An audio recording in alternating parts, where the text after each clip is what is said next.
is our typical high school male who's 16 years old, anterior knee pain, went to the doctor, told them they had Osgood-Schlatter, you gotta take 2 weeks off and don't play basketball anymore, and then stretch the hell out of your quads because you got tight quads, okay?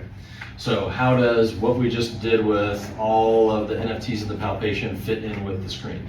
So usually these patients are fine with their gait. Gait looks pretty good, but then things start popping up as soon as we get to squats.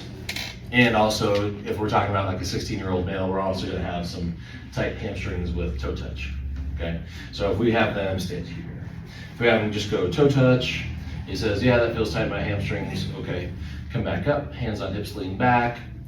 That's usually good. And then hands across chest and rotate. So now this is where we're gonna be really particular about looking at feet to see how well or how willing he is to pronate and supinate. So let's say he's coming in and it's only knee pain and Osgood-Schlatter on the right side. So if we look at this, let's just say he does a poor job of pronation on that side, but this side goes really well. So already I'm thinking, okay, we've got some problems of pronation, which would line up with anything that's anterior knee pain wise, okay?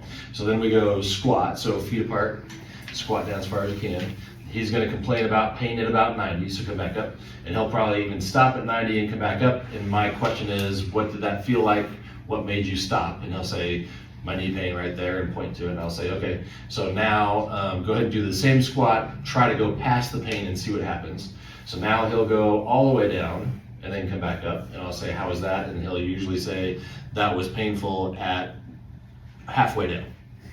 So he's got pain at 90 degrees of knee flexion, goes away when he goes past 90 degrees, and he comes back up, okay? So now, what are you thinking about? What muscle did we test in 90 degrees of knee flexion? Vastus intermedius. Intermedius, okay? So I'm already thinking pronation control problems, knee pain at 90 degrees of flexion. So I'm already thinking vastus intermedius and anything that controls pronation, okay? Now we go to single knee or single leg squat. So he squats on this one, looks good, doesn't complain about any pain, pronates and supinates. So if we're watching navicular drops and navicular rises, no problem. Now if we go to right, he goes faster and sloppier, and his navicular stays down and doesn't come back up. So now we know that he's not controlling pronation. So this would be where the conventional model says, oh, well, he's an overpronator, we gotta stop him from pronating. Give you an ortho. Yep. So we know, because we understand biomechanics, neuromuscular physiology, critical thinking, that this is not overpronation. This is lack of pronation control, which means he's going too far, too fast. He's not controlling the pronation, which means he's not storing energy, which is what pronation is. If you don't store energy when you go down, then you can't release energy and come back up, which is why he doesn't supinate. So he's an under-supinator, not an over-pronator, okay? And all of that is putting all the pressure on his patellofemoral joint. So this is where he's pounding on himself. So a conventional model would say rest, put ice on it, stretch quads, all that stuff, which is gonna have nothing to do with what we're gonna figure out here in a second. Okay, so now go ahead and get into like that single leg pronation position right there. Okay, freeze, put that foot down so you can like stand. So what position is he in? What test do we do in that position? Vastus lateralis. Which hamstring? Medial hamstrings. Medial hamstring, so semitendinosus, membranosus. We haven't got to this yet, but this is huge. Soleus. So if soleus is not controlling anterior translation of the tibia, we're pounding on the patellofemoral joint. Okay, what about here? What position is that in? What test do we do in that hip position test? So if his leg was straight, he'd be in this position. What position is that? TFL. Glute med, glute min. Okay, go ahead and stop. So now, just by doing this, we know we're going to be looking at vastus intermedius, vastus lateralis, TFL, probably glute med, glute min, soleus, which we'll learn here after lunch, and that's what the problem is. Now, could we stop him from getting into pronation by putting him in an orthotic? Yep. Could that stop his knee pain in that position? Probably. Does that solve his problem? No. No. So then this person goes off to play sports and tears their ACL. They sprain their ankle. They have low back pain and hip pain because we just artificially stopped pronation, which wasn't the problem. The problem was controlling pronation and then supinating. So if we can teach these muscles to store energy when they go down into supination, which is an eccentric contraction, so pronation is energy storage, internal rotation, flexion, and adduction components. So if we store energy in those components, supination is external rotation, extension, and abduction. Now we can get into those positions because we just stored energy going the other direction. Okay, so now does what we did on the table make sense with what you see, what you're looking at when you look at the screen? Okay, now the foot stuff is going to be huge because that's where we'll get into more supination, pronation stuff with the foot when we come back from lunch. Lumbar spine, abs, we're already thinking, well, he was tight with toe touch. He's a teenage boy, growing, pretty typical, but we still want to see if we can improve toe touch.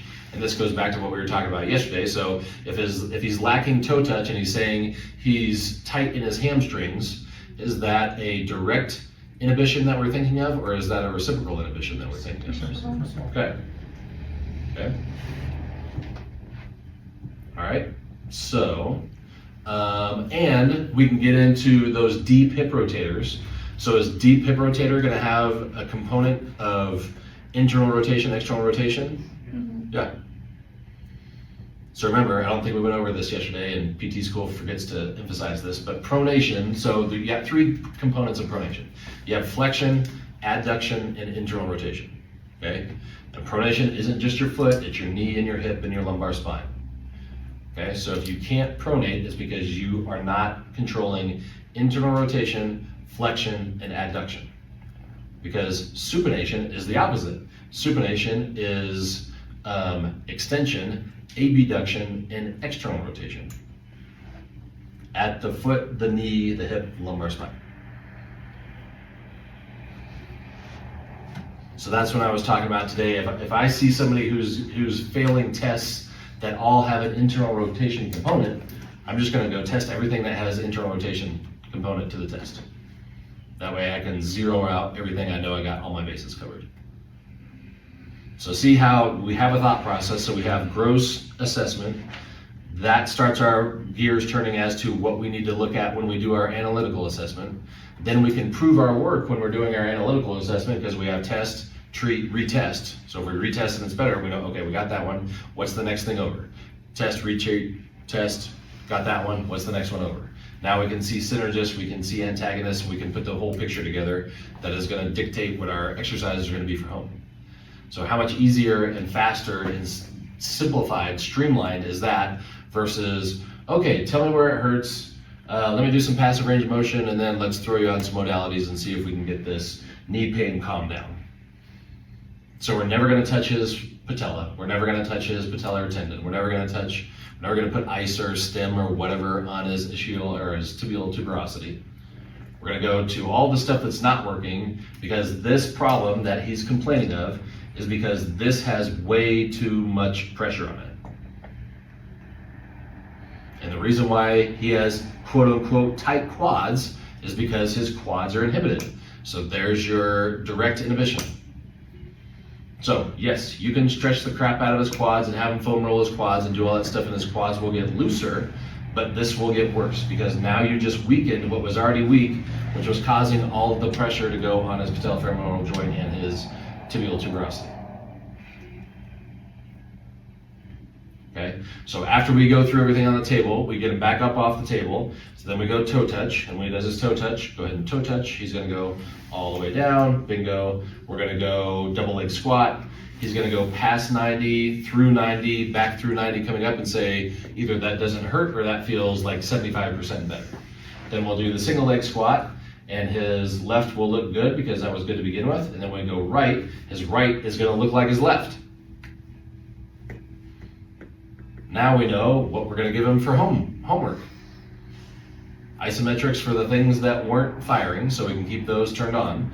Then we're gonna do active dynamic things like lunge walk with the twist, crossover walk with the squat, because that's going to teach his muscles to work with each other, getting in and out of supination.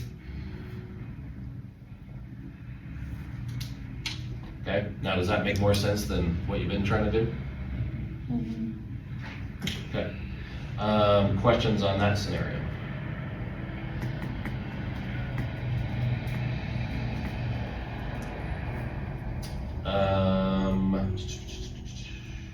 Anything I missed? No. Okay. And now, if you guys that were here for immersion yesterday, like all those patients that I saw were in and out of here in 30 minutes or less. So I'm gonna get all that stuff that we just role played done, like the screen. So your screen, once you get to that, is gonna take a minute.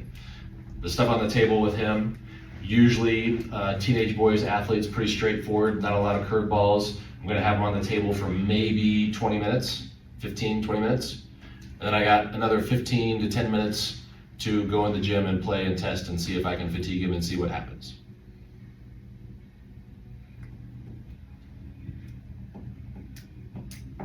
Okay. Rather than ask him what hurts, hook him up to a machine for 15 minutes, change it to a different machine for 15 minutes, put some tape on it, tell him to do some stretches and go home, and now he's screwed.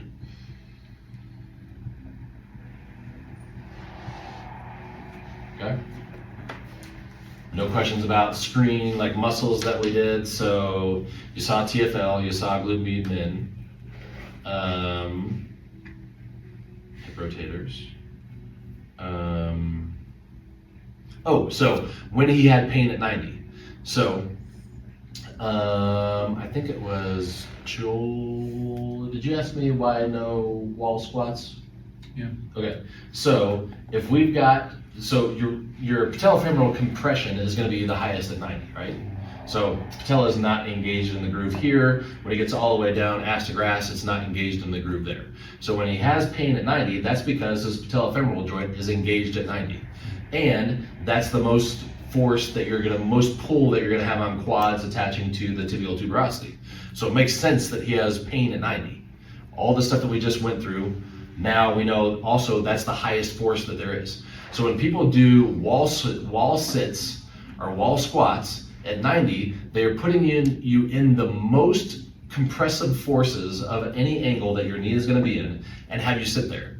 Does that make any sense? Name me one sport or one ADL where somebody goes to 90 and just sits there and doesn't ever move, okay? The other problem is, Zach, go ahead and do a 90-degree squat, but don't lean forward. So keep your back up like sit against the wall, like get your back against the wall, okay? Impossible. Why are we putting people on a wall that gives them the biggest biomechanical disadvantage, the most amount of pressure, when they're never gonna, the only way that you can be in a wall squat position is doing a wall squat. Yeah.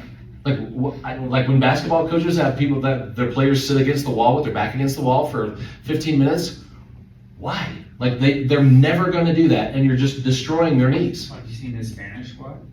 Spanish squat.